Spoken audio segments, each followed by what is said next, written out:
Hello, Crafty Crandall here, and today I wanted to film a fun video just thanking everyone who has watched any of my videos thus far. This is my 50 subscriber Q&A video.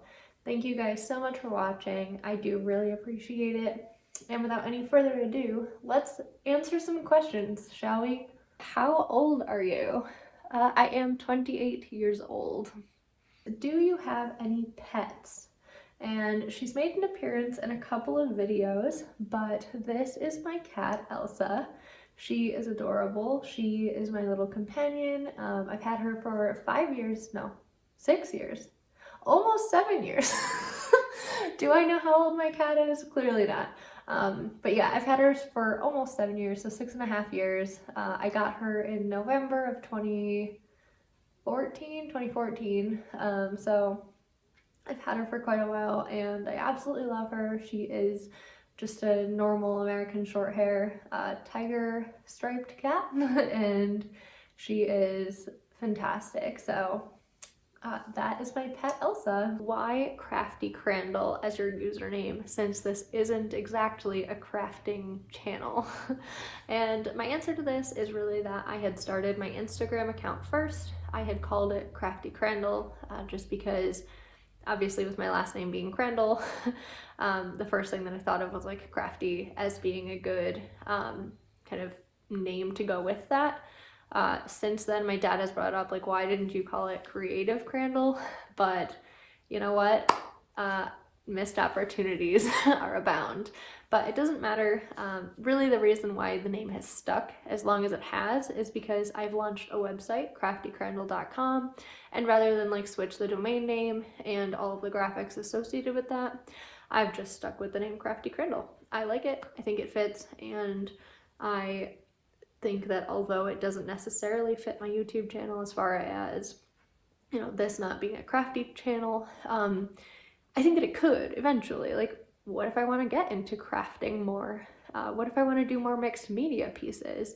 What if, you know, I want to do some book crafts? I think that all of those things would be really fun and also would suit the name. So I'm not, you know, in a hurry to change it or anything. It'll stay Crafty Crandall for now. What is your favorite book? And I would have to say that my favorite book kind of varies. So favorite book in each genre that I would consider to be like my favorite genres. For young adult, Harry Potter. Not even a question. Either Harry Potter or The Demon King by Cinda Williams-Chima. One of the two, because both were phenomenal. They were great books. Favorite classic is The Great Gatsby. Favorite science fiction novel is probably Red Rising, just because I like the Red Rising series so much. Dark Matter by Blake Crouch was also really good, but because it's a standalone, it's a little bit harder to choose that one, at least in my brain, because I am so invested in the Red Rising series. So I would have to say that that one is definitely my favorite. Favorite contemporary is The Truth About Forever by Sarah Dessen. And then favorite adult fantasy would be The Poppy War. Definitely. As crazy as it is to have like a favorite book that I just read this year, that series just was phenomenal. So yeah, those are my favorite books. I'm not going to pick a singular favorite out of that list. They all have their own place in my heart and I love them all. What is your favorite painting that you have done? Now, I have a few that immediately come to mind as far as paintings that I've done, but there is one painting that stands out as my favorite painting. I will insert a picture over the top here so that you can see what it is, but essentially I asked my friends, who are all really big Blue October fans as well as myself, and together we kind of crafted this really cool like Blue October inspired painting. It took me several days to do this piece and I am so excited with how it turned out. I think it's definitely one of my best paintings and one of my more creative works that was not really inspired by any particular references and was just really something that I put together of my own volition, along with the help of my friends to come up with like different elements that I could add into it So it was a really fun collaborative piece, and I absolutely love how it turned out. So that is definitely my favorite painting to date.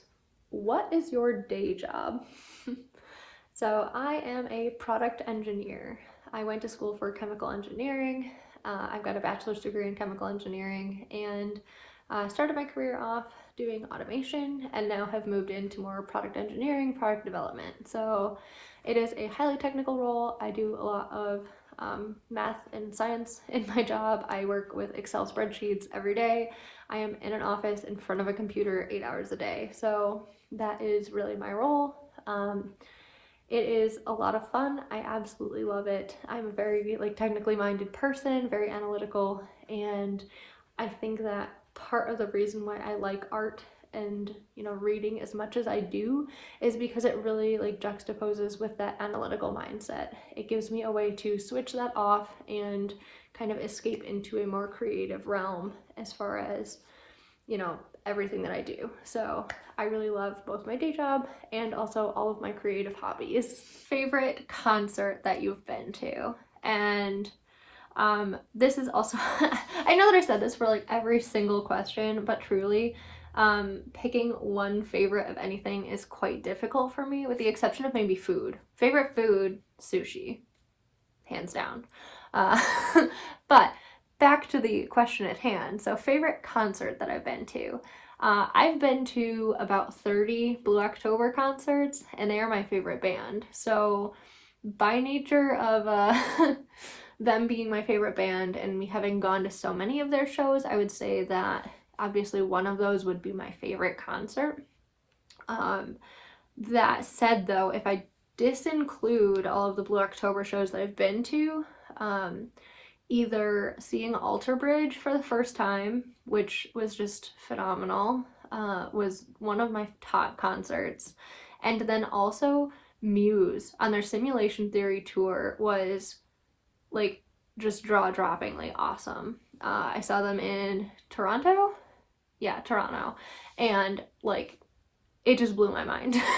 I mean, I didn't even really like Simulation Theory as an album. I liked Muse, but I hadn't really gelled with the Simulation Theory album. But seeing that performance live not only turned me around for being a bigger Muse fan than I already was, but just really made me enjoy the Simulation Theory album so much more. Truly, I believe that if you can go out and see a band live, you should do it. I've had so many experiences where I have absolutely loved the band live, even if I was just lukewarm about them to begin with. And it is a life-changing experience. So please, when COVID is over, when we're able to safely go out and see concerts, I implore you to just go experience live music. It is so inspirational, it is so phenomenal, and I cannot wait, cannot wait to be back out seeing the bands that I love. How many penguins do you have in your house? Let's count, shall we? 1, 2, 3, 4.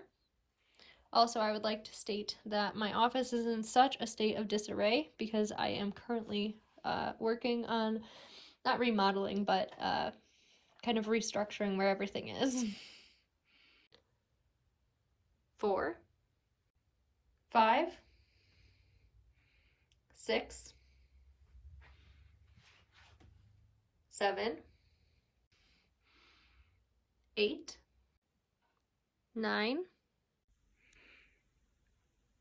infinitely many because my sheets are penguins. 11, 12, 13, 14, 15, 16, 17, and 18. Almost missed this one. 19. And this one. 20. I don't know if these count, but 21, 22, and finally 23. I lost count, but there's a lot of penguins on my backpack, including a penguin luggage tag. It is no surprise that I love penguins. They are my favorite animal. I don't know why. I don't know where this fascination with penguins came from, but I love them so much and, you know, probably always will, or at least I hope I will. Thank you guys so much for watching. Please feel free to give this video a like, subscribe to my channel if you're new here. Hopefully this helped you get to know me a little bit better. I am very excited to have, you know, created content such that I have this many people watching my videos. That's surprising to me and I do really appreciate it. Thank you guys so much. See you in the next one. Bye!